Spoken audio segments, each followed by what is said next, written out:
Parang yung pinag-change oilan daw. Pinakamabaho na canned food sa buong mundo. Hello, Kaumami! Mag-unbox po tayo ngayon. First time ko magkaroon ng parcel. Yung mga ina-unbox natin na nakikita nyo ay mga fruits na kakaiba na ino-order ng aking asawa ngayon. Ito po ay para sa akin talaga at merong nagpadala. At mamaya sabihin natin kung kanino galing. Ang bigat. At hindi ko po alam kung anong mga laman nito. Basta ang sabi niya, papatikman daw niya ako ng mga snacks from Norway. Ayan, napakabigat. At noong Sabado pa nga ho ito at Lunes na, super busy ang Kaumami, hindi agad nakuha. Look, ang daming laman. Nakaka-excite. Magtitikim tayo ngayon ng hindi lang galing sa Thailand, galing sa Norway. Ayan, una ang hindi natin mabasa. Parang peanut brittle. Hindi ko alam kung anong klaseng mga peanut. Parang kakaiba. Ito mga kahon-kahon. Ay, ala, ang dami. Unahin natin yung mga nakikita na natin. Ay, I think this is a biscuit. And hindi natin mabasa yung mga label. Ala, ang dami. This is parang siyang dried bignay na parang nasa lagayan ng paminta. Di ba, nasanay lang tayo tumikim ng mga dahon-dahon, mga gulay-gulay. I think this is chocolate. Another chocolate. La, ang dami. Parang naman akong nakatanggap nito ng balikbayan box. Yung mga anak ko nag-aabang na. I think this is walnut. Di ba? Ito, ano to? Ay, para siyang mga jam. Tuwan-tuwa ako at nai-ignorante at the same time. Para siyang jam. Ay, ano ito? Para po siyang malambot na parang yema sa loob na pink. Para siguro itong liver spread. Or I don't know, parang liver spread. Nakatuwa naman. First time ko po makatanggap ng ganito at pati mga balikbayan bags, hindi ko pa ho naka-experience ng ganon. Kaya nakaka-happy. Ito parang palaman siya. Blueberry, no? And, may mga dilata pa siya, Siguro, ano to? Sardinas, I don't know. Mackerel. May parang mackerel word siya. Yung nagpadala po ay nakilala lang natin sa ating pagbablog. Isa siyang Kaumami na naka-follow sa atin at nag-follow din ako sa kanya noon. Dahil yung mga content niya ay parang kaparehas din natin na isang Filipina nanay na nasa ibang bansa na tumitikim ng mga nagko-content kapag tumitikim siya ng mga kakaiba sa Norway. Kaya siguro pinadalhan din niya tayo para makatikim tayo ng kakaiba. Ito parang blueberry din po siya. Palaman siguro. Baka kape ito. Parang powder po yung laman niya. Pero ang cute ng lagayan niya kung kape man yan. Para siyang candy. Tuwa-tuwa yung mga anak ko. First time din po nila. And we have baka gamit ito sa panluto. Ang ating Kaumami ay gumagawa po siya ng mga homemade na sabon galing sa mga herbs, mga bulaklak na dinadry niya at ginagawa niya mismo. At marami nga hong feedback yung mga binibenta niya at ginagawa niyang sabon na maganda daw sa balat. Ang ingay po ng aking anak, pasensya na. Ito po yung kanyang mga handmade soap. At kung naka-follow kayo sa Kaumami na ito, siguro alam niyo na kung sino siya. Gumagawa ng sabon from Norway. Excited ako. Gaganda na tayo. Gaganda na ang ating skin. Ayan, naamoy ko na. Ay, wow. Excited ako kasi hindi ako marunong o hindi ako mahilig mag-explore sa pampaganda. Ayan, sa pagkain lang tayo mahilig mag-explore. Kung ano lang yung ginagamit ko noon na panghilamos ng cream at pulbos, yun lang ho yung alam ko. Kaya nakaka-excite kasi makaka-experience tayo ng iba na galing pa sa Norway. Ay, parang liquid ito. This is a liquid one. May message siya. Ito yung pinakamabaho na canned food sa buong mundo. Daddy, it says, this is the most smelly canned food in the whole world. Ano kaya ito? Excited ako. Ayan, buksan natin kung anong itsura. Ala!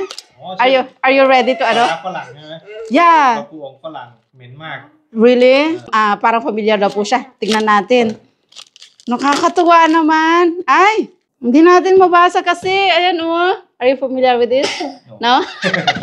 Parang liquid po siya. Ala, titikman natin ito. So, ito po lahat yung ipinadala ng ating kaumami. Grabe, nakaka-happy from stranger to naging friend sa pagko-comment-comment sa ating mga content. Nakatanggap tayo ng ganito. Nakakatuwa. Maraming salamat. At ito na, sasabihin ko na kung sino ang nagpadala.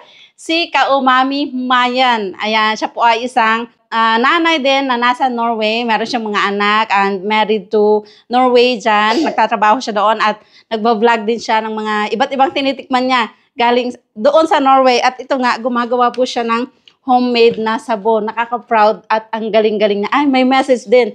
Ma'am, kakagawa ko lang ito. Mga August pa pwede gamitin. So need pang buruhin, ganon. August na. Pwede na kasi August na kasi matagal na niya itong naipadala. Lemongrass. Okay, kaya pala ang bango. Lemongrass daw po. Oh, thank you so much, Kaumami Mayan. Ayan, ilalagay ko po sa pin ko sa ating comment yung kanyang page.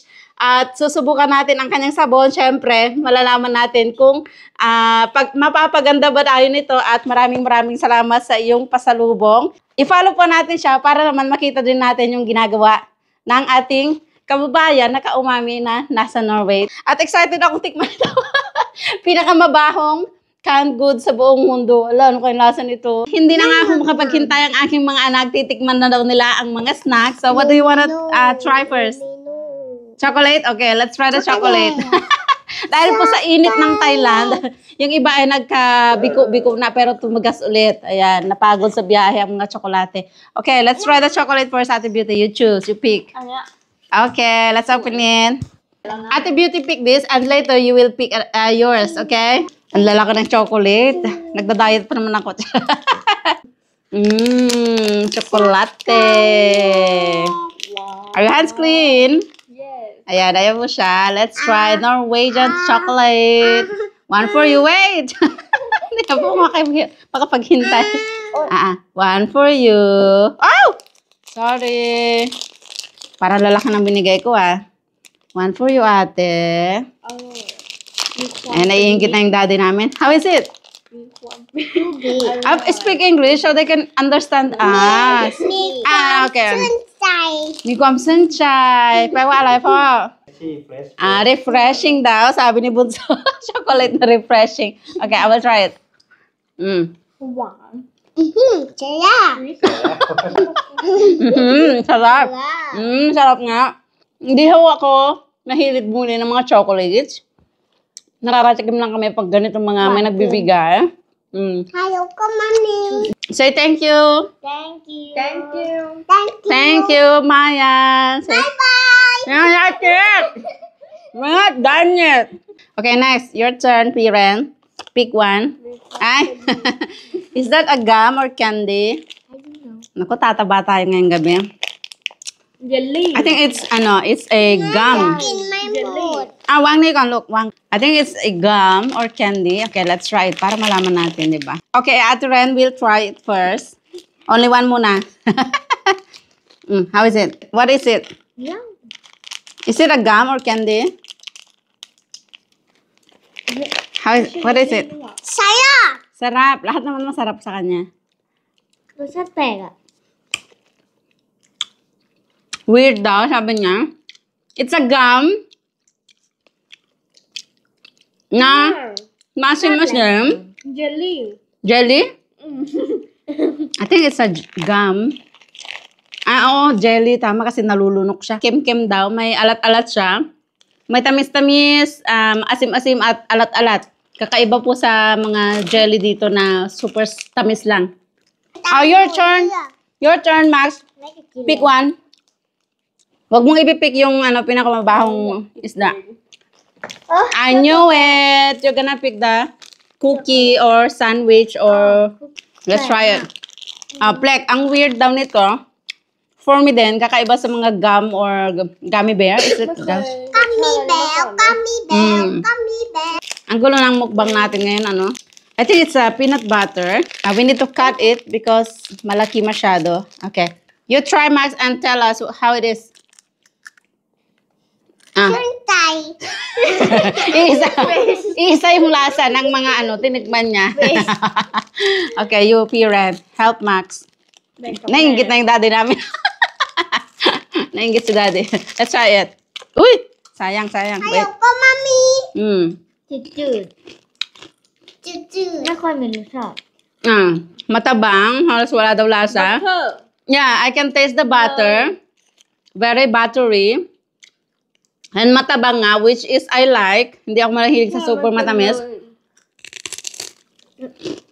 กินตอนเช้ากินกับกาแฟ Masarap daw with coffee. Akala mo naman nagkakape. I like it because ma-achut and buttery. Do you like it? แม่ชอบอันนี้แต่ว่าชอบนี้ Gusto niya yung butter niya. Ayaw niya yung cracker niya. แต่ว่าหนูชอบอันนี้เหมือนกัน Super crunchy. Matabang nga. Kumpara sa ating mga nakasanayang mga biscuit or cracker. But I like it dahil nga mayaman sa butter. Okay, I'm gonna pick now. And I think this is a chocolate. This one. Okay. Curious po sila dito. Kasi para siyang malo na umimpis na tawag doon, lumiit. Let's open it. Wala akong ama-amoy. So, how we gonna eat it? Is this a snack or para baka ulam? Smell it.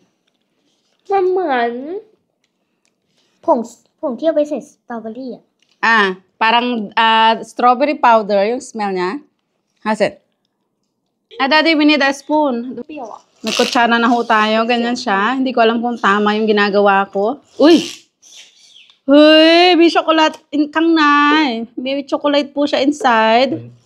Parang oil. เหมือนยางมะตอยเลย Walang amoy. Hindi ko ช็อก maamoy. โกแลตขาวปะ I'm gonna try it na lang. มันเป็นช็อกโกแลตขาวข้างในเป็นช็อกโกแลตดำแล้วก็ข้างนอกเป็นเหมือนรสสตรอเบอรี่ Ching ha? Tikman natin. ลองชิมดู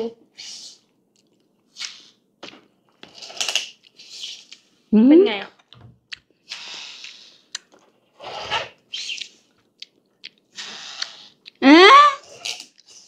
ะ Try it.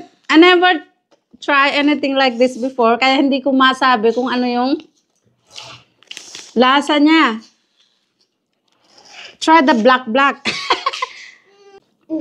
Saya. Yung puti niya, masarap. It's like white chocolate coated with strawberry powder.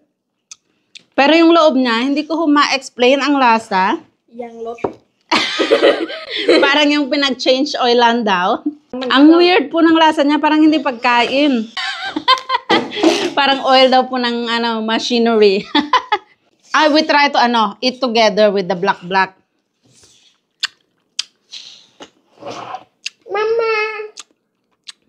Mama. Ang tamis. Mama. Very sweet, no? Kakaiba. Ano ko kaya ito? Hintayin natin mag-comment si Sis Mayan. And po siya, sa mga nakakabasa. At nakatikim na. Tulungan nyo kaming i-explain kung ano yung nalasahan namin. สีขาวแล้วก็ปั้นให้ Dahil nga ho, first time naming matikman, นี่ก็ ang hirap ipaliwanag ng lasa niya. Hindi siya masarap yung black na liquid sa loob, pero yung cover niya, I like the cover, the chocolate, white chocolate and the strawberry flavor. Ayan. Kakaiba ang candy ng Norway. แต่ก็ เนอะ อร่อยดี Kakaialoy di. Masarap naman daw, sabi niya. Pinapipilitan talaga niya, lasang pinag-change oilan daw. Naka-change ka na? Ako rin, kasi first time ko matikman, ang hirap ipaliwanag ng lasa niya. But I'm still gonna eat this. Kasi imported siya. So, ayan. Let's try this kasi open na siya. Kalat natin, anak. Ayusin natin. Ayan. Ito ay para siyang peanut brittle. It smells like maraming klase ng mga mani-mani. Let's try it, girls. กลิ่นหอมอ่ะ Mabango. Mabango daw. กลิ่นเหมือนพิซซ่า Matabang, parang pizza. I think it has oregano from the pizza. เรียกว่าอะไรนะไอ้ที่แม่บอก Sesame. Nga. Na mapait-pait. Na matabang. Hindi siya sweet or maalot. Masarap. I like it. You like it? เศร้าอยู่ แต่ว่ามันของผม Lasang imported. It's good. I like it. Ayan, so, hanggang dito na lang muna yung ating titikman. Yung iba siguro, ipapakita ko sa mga susunod na video kasi parang ulam po itong iba. Ito, walnut. Mahilig ako sa mga mani-mani. Tamang-tama. Thank you, Kaumami Maya! Ayan, so Daddy, we need your reaction to that one. smell เหมือนนมผง Kasi hindi ho namin maipaliwanag ang lasa. Baka iba yung pagkalasa niya. That's the black liquid inside. เหมือนเห็ดเพาะ Parang ano daw ho, yung klase ng mushroom na may parang chocolate sa loob. Try it. มีความเหมือนน้ำมัน Is it? ก็ขนมอ่ะ Kikanom yan nga ya. Parang berry daw po. Ayan. So, tignan natin kung ano talaga yung nasa loob.